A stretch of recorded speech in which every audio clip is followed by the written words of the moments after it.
By the way, the San Fran thought. I'm a massive Kyle Shanahan system and the way his approach and the way they build it with John Lynch. I'm a 49ers guy and not a fan just of what they do. You guys are laughing about Brock Purdy, but what if that dude? Who? Kirk. Who's laughing about Brock Purdy? What do you mean? Who are you talking to? Yeah. Everybody looks at like Not Purdy. this studio here. You saw more of him than we did, Kirk. What's your thoughts on him? Any chance he falls off that cliff, or did you like him coming out?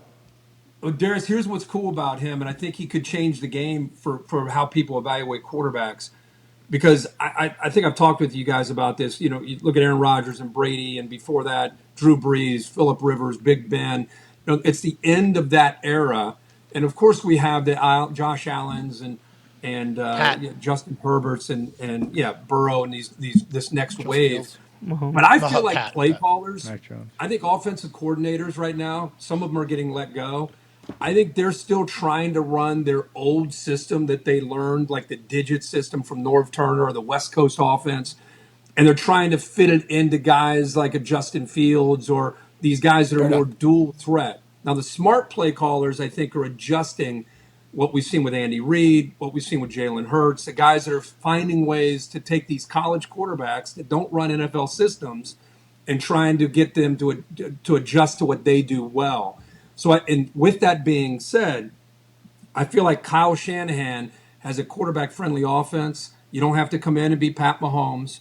Just distribute the ball. And here's a guy that started 4 years in college. You could say, what does college have to do with the NFL?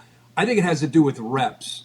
That position, more than any other position, the more reps you get, the more the game slows down. And then you put him into that system where they're going to run the football, get the ball out of his hands quick. He's very cerebral. He sees things. If you notice, if you really evaluate him, very rarely is he holding on to the football. Mm-hmm. So you combine his intelligence and his experience with Kyle Shanahan's system, the defense that they play.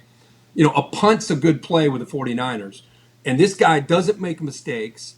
I would not be shocked to see them not only beat Dallas, but I think they can go to Philly and beat Philly. I think they're the team to beat, in my opinion, in the NFC. You did say that immediately after the Niners-Seattle game, I was in the booth. You know, we hit that. Yeah. We hit that super boost from the booth. I mean, that was a big deal. Thank you for the invite. I went casual that night, didn't I? Yeah, you did go casual. I remember that you did. Yeah, you went a little something different, you know? From the start. Yeah, kind of a winter casual look. Mm-hmm. You look really distinguished, Thanks I think. to you carrying that big bag upstairs. We got casual on him that night. Is that your call? I am happy that you had that many clothes with you. Mm-hmm. Seemingly 4 closets worth of clothes. Yep. Mm-hmm. I am happy you had that. Hey, what a life you have lived. But anyways, you might need. Yeah, bingo. Never know what you might need. Hey, bingo. Literally 15 minutes before the game, just out of nowhere, need it. Bingo. That's crazy to me. We'll move on. You said immediately after that game, you said a lot of people like the Eagles or whatever. He said, I like the Eagles as well. He said, how do you beat that team?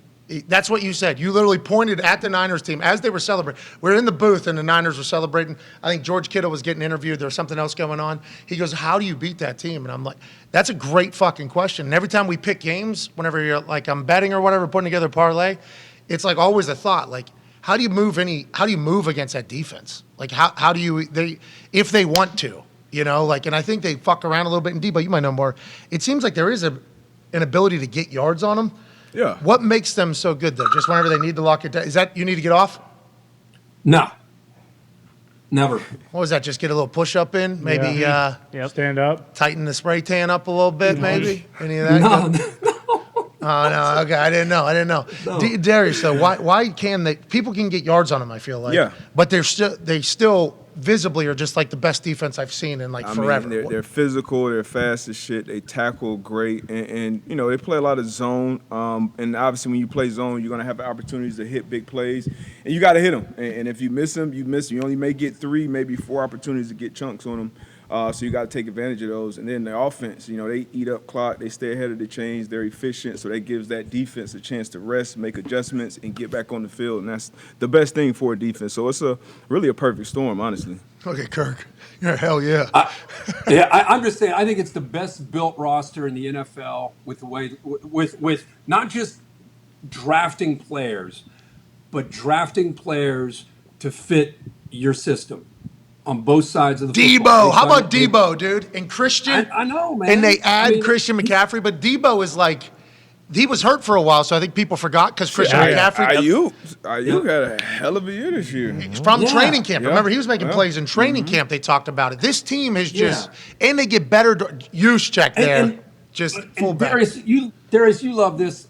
Like corners that are willing to tackle and receivers that are willing to block tells you a lot about a personality of a football team. And I feel like they're that team. They're no ego. You bring up Ayuk, he could go somewhere else and be like an A.J. Brown type of guy. Like he has really ridiculous skill set. Yeah. And here he is buying into Kyle Shanahan's system and blocking. And I don't know. There's just a lot to like on that team, the wiring of that team, the scheme, all of it. And that defensive line, I mean, we could talk all we want about the scheme, but the depth that they have on that defensive line led by Bosa, they rotate guys in and out. Did you see what he's eating? Did you see what Bosa's eating? Oh, yeah. He's like you. No carbs. Yeah, like me. Yeah, no, he's doing it with like science. He's got a chef out there. He's got a full-time chef. 40% carbs, 40% protein, 20% I think like vegetables Greens, or green. I forget what it was. And that's every meal. He's eating just like raw salmon, raw fish, and then he's got some quinoa. Yeah, but when you say carbs, what do you mean by carbs? Like sweet potato, brown rice, or like what? Yeah, like anything that tastes good is mostly carbs. Yeah. I do the cheating way. He does the real way because that's against the rules to me. A defensive lineman that leads the league in sacks to look like that. So he's so proportionally put together. You think he's like short. Mm-hmm. Yeah. So then I go to that game against Seattle, and I'm in the. I think I texted it to the group. I said, "This dude's a fucking jungle cat, bro." Mm-hmm. He's because he's spread out in that sprinter stance. He said his. Oh my god. He said his trainer said like, probably faster if you put your arm back, and so we tried it instead of hanging it there. It has really worked, yeah. So they showed video from his rookie year when he was in the Super Bowl.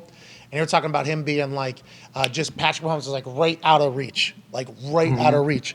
And then they showed like some sports science shit. And they're like, he's half a second faster to the quarterback now. If he was like this whenever he was a rookie, he would have had this many. Like they broke it all down, and it's like he is fully committed to being the biggest game wrecker in sports. So let's talk about the Eagles then.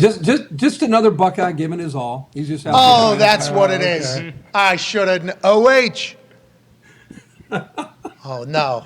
Oh no! This can't. You guys are gonna have bad. I don't want it to happen to you. You remember AJ stopped giving me the IOs. Yep, that's right. It was after like day 3 or something like that. Because obviously first couple of days had to. I got them all out of my system, and we did a show live in Columbus, Ohio. And the amount of OHs that are screaming. How many did you get? Yeah, I mean, it's just nonstop. You almost can't do a show there. Like, almost can't do a show there because they want to have fun.